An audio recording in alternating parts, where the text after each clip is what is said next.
beaucoup. Mathurin Biol, je rappelle, vous êtes le vice-président du Social Democratic Front dans la région du Littoral. Alors, juste après cette manifestation à l'Assemblée nationale, il y a eu une sortie un peu curieuse d'un des participants à cette manifestation. Il s'agit de l'honorable Pierre Kouemo. On va commenter sa sortie. Eh bien, il a dit sur les réseaux sociaux: j'ai assisté à une mise en scène à l'Assemblée nationale lors de la présentation du programme économique.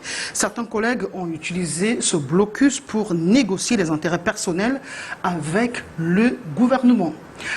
Luson Issamba, ça craint lorsque on a des députés peu nombreux face à une majorité obèse du RDPC et qui en arrivent à se tirer des balles dans les pieds, quand même. Oui, avant ou de qui n'arrivent pas à faire corps. Oui, bien entendu. Avant de vous le répondre, permettez que j'ajoute un élément sur ce qu'a dit M. Macron. Vous savez, lorsqu'une loi est envoyée dans des commissions spécialisées, c'est à l'intérieur, c'est-à-dire les commissions spécialisées s'illustrent comme les véritables laboratoires, c'est-à-dire des discussions autour de la loi. Mais quand tout cela est fait, cela remonte à l'Assemblée plénière où on assiste à des amendements, et même dans le jeu de la navette parlementaire. Vous voyez, c'est à ce moment-là qu'on affine la qualité de la loi. Alors maintenant, par rapport à ce qui s'est posé, le blocage, on se rend bien compte que le fait de l'arrivée tardive de ce projet de loi fait naître ce que je vais appeler le parlementarisme de couloir. C'est-à-dire, ça ne peut que faire naître le parlementarisme de couloir, ou non, on sera obligé de faire venir quelques députés au visage phare de l'opposition pour discuter. Et ça se voit même aux États-Unis, quand il y a des blocages, c'est cette technique qui est utilisée.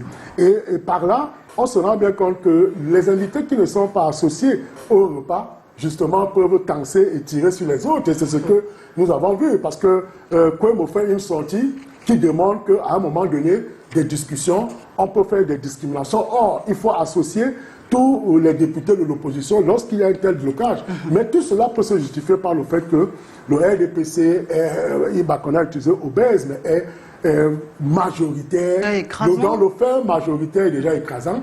Aussi, cela nous interpelle justement et interpelle l'opposition pour pouvoir rechercher dans cette majorité. Vous voyez donc que notre opposition, même au sein du Parlement, n'arrive même pas à constituer un groupe parlementaire.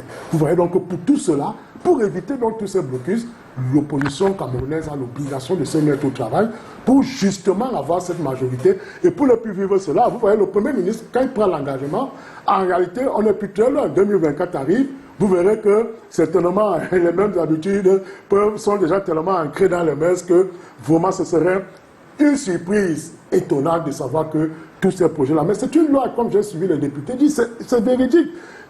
Quelle est l'instance institutionnelle dans laquelle il faille respecter la loi, donner le signe justement du souci d'exemplarité? C'est au sein du Parlement, parce que c'est à l'intérieur de ce Parlement qu'on élabore la loi qui s'applique sur la République. J'ai envie de vous relancer en vous demandant quel avenir pour une opposition qui n'est déjà pas majoritaire à se froisser mutuellement. Bon, écoutez, nous, on l'a toujours dit et soutenu avec force et vigueur. Si notre opposition va de manière dispersée, on n'est pas certain qu'elle va arriver à renverser la grosse légume qu'est le RDPC, surtout dans des conditions pareilles. Vous conviendrez avec moi que l'opposition a tout intérêt au regard de ce qui se passe. Parce que imaginez-vous que ce soit l'opposition qui était majoritaire. On ne vivrait pas cela. Il bloquerait totalement le fonctionnement, même le travail parlementaire. Il n'y aurait jamais de loi votée parce qu'elle va utiliser sa majorité au sein du Parlement. Or, vous voyez aujourd'hui, le RDPC, oui, sous cap et boit du petit lait lorsqu'on voit cela. Parce qu'ils disent, bon, si sautez comme vous voulez, nous, là, la majorité, le moment venu, vous allez sortir, on va voter la loi. Ça aide à conserver le pouvoir, Marlys Doualabel.